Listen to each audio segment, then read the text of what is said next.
People don't understand their natural advantages, and they don't use them. That's bad, number one. But worse, number two, if you don't think you're a good ice skater, or if you're convinced you're not a good cellist, you're not going to go out and try it. But people are buying stocks anyway. They're not discouraged. They just think it's a gamble.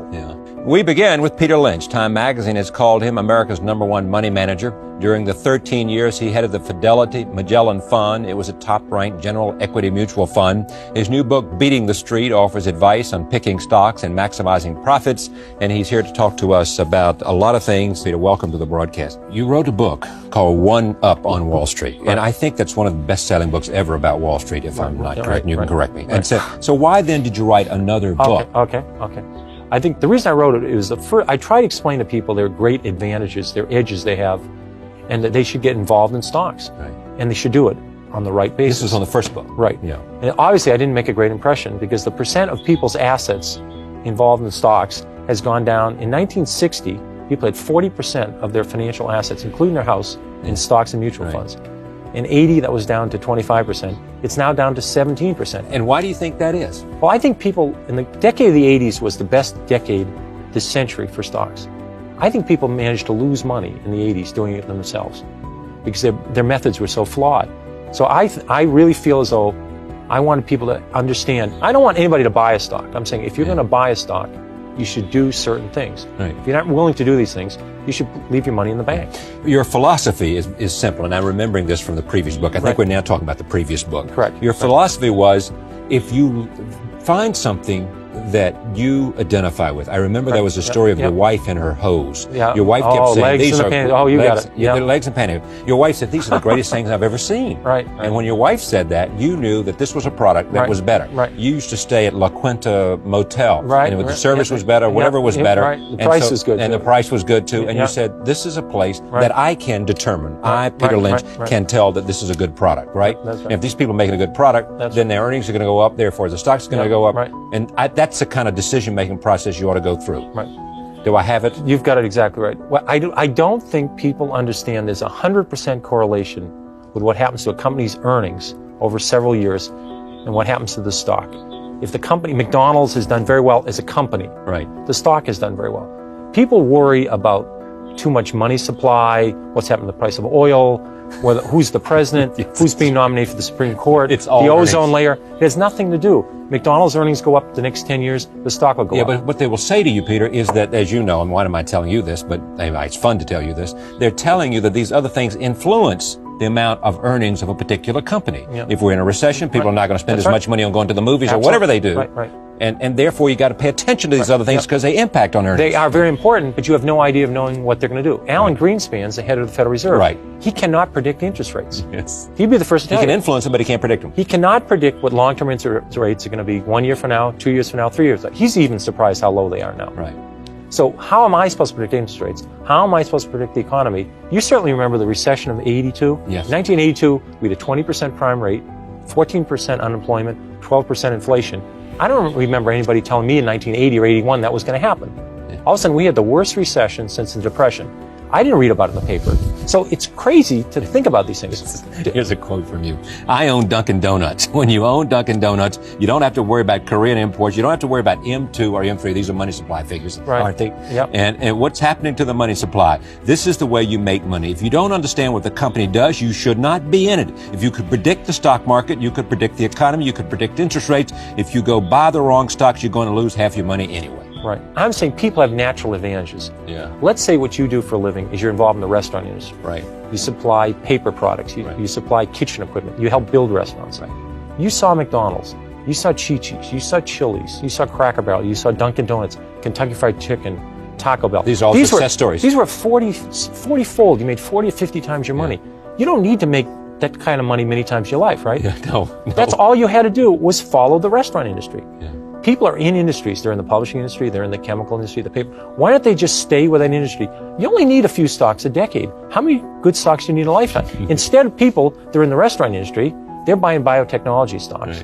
The people in the chemical industry nothing about biotech. The people in the chemical industry are buying oil stocks. It's absolutely absurd. People don't understand their natural advantages, and they don't use them. So that's bad, number one. But worse, number two, if you don't think you're a good ice skater, or if you're convinced you're not a good cellist, you're not going out and try it. But people are buying stocks anyway. Yeah. They're not discouraged. They just think it's a gamble. Yeah. So therefore, they go forward and they bet on one stock for a week and a half, and it goes up, and they make $2 on it. Then they sell it, and they buy something else. When 3 years is over, all they've done is generate a lot of commissions, and they've probably lost money. That's a mistake. So your advice is what? If you don't understand a company, if you can't explain it to a 10-year-old in 2 minutes or less, yes, don't own it. Because when it goes down, let's say the stock goes down 2 points. You won't understand what's going on. What do? Do you buy more? Do you flip a coin? And chances are your broker doesn't either? He or she certainly doesn't know about it. I mean, who knows what all these things are with auto-backed planes and mega flops? Who knows what all these So buy what you know. Buy in your industry, buy what you know, buy local companies. Yeah, so suppose you don't have an industry. I mean, you don't really... You buy local companies, companies in your own industry. 10 years after Walmart went public, 10 years after Walmart. 10 years after it went public, it's a 25-year-old company now. Right. You could have bought the stock and made 50 times your money on it. 50 times. This is, if you bought it 10 years after it was public already. Yeah. It already gone up 5-fold. So you could have made 250-fold. But I'm saying, let's say you were in a town, they came into it and they said, boy, these prices are great. They're doing terrific. I like the bargains. You checked it out. You spent a little bit of work on it. Yeah. I mean, people are very careful. When they buy a dishwasher, they do some research. They'll put $10,000 in some stock they hear on a bus. So if you did a little bit of research, you'd say, Walmart's only 10% of the country. They're not even saturated there.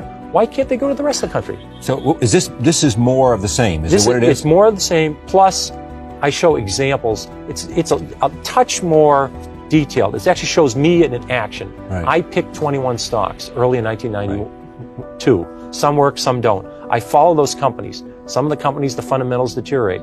Some they improve. I watch those companies go through the year. I also explain the retail industry. I try and make it very simple. And I talk about a wonderful example. Is a 7th grade class. Yeah. The teacher of that read my book, and my first book that you were talking about. That you and I did a show on that in Washington. You remember that show? This is a long time ago. She read the book, and I said, if you made it through 5th grade math, you can do it in the stock market. She says, okay. She started teaching it in 7th grade, 7th grade class. These kids had to study companies. They had to look at their balance sheets to see if they're solvent. Yeah. And they picked stocks. These stocks were up 69% over 2 years, when the market was up only 20. And they picked stocks like Limited. They picked The Gap. They picked Walt. They understood these companies. They also picked IBM. I lost money on that too. Yeah. I mean, everybody makes mistakes. Everybody did, yeah. But I'm saying this was a school, St. Agnes School in Arlington, Mass. Right. But in addition, in the decade of the 80s, there was 8,000 investment clubs. These are amateur, sort of average people just investing. These investment clubs, 62% of them, of these clubs, beat the market. In the decade of the 80s, only 25% of professionals beat the market. Right, let me go back to one other subject. You're coming back to Fidelity, aren't you? Aren't you going to do something? Well, when I finish this book, I've been working about 1 or 2 days a week the last year and a half on this book. Right. Now I'm done with the book. I'm going to go back to maybe 1 day a week, working with the younger analysts, just listening to them, talking to them. I'm not telling them to buy Xerox, to sell Xerox. Your old lifestyle. Not totally. I'm not going to run another fund. 13 years was plenty of running a fund. I'm just going to work with younger analysts, let them ask questions, I'll ask them questions. It's going to be a lot of fun. Now, do you manage any money for anybody other than yourself? No, I manage money with other people for some charities. Right.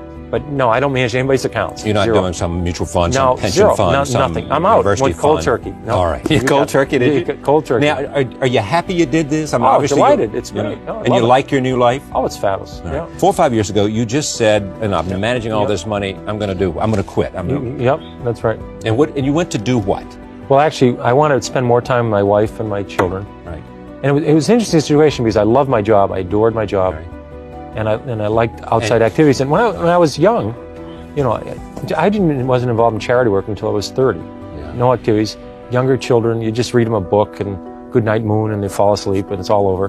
When they get older, there's more time involved. So I enjoyed the family. Mm-hmm. I was leaving for work at 6 in the morning. I was getting home at 7 o'clock at night, 6 days a week. This was in Boston? Yeah, traveling 14 days a month. It was just too much. So I said, I said, that's it. I can't take it. And fortunately, I'd made enough money to say, I could give up the job, so I didn't have to give up the family or the outside activities. And so what happened then? So you did what with your life? Well, I cut back from about a 90-hour week to a 40 or 50-hour week, and in the morning, I make breakfasts and lunches for the kids, and I do the spelling words and the Spanish words, and Carolyn does the math and the science, and I see Carolyn in the morning, and off I go to a place. You have to go, in my opinion, you have to go somewhere to do something. If you stay at home, you wind up answering the telephone or watching cartoons, so or falling asleep, taking a nap. So she does the hard work, and I go.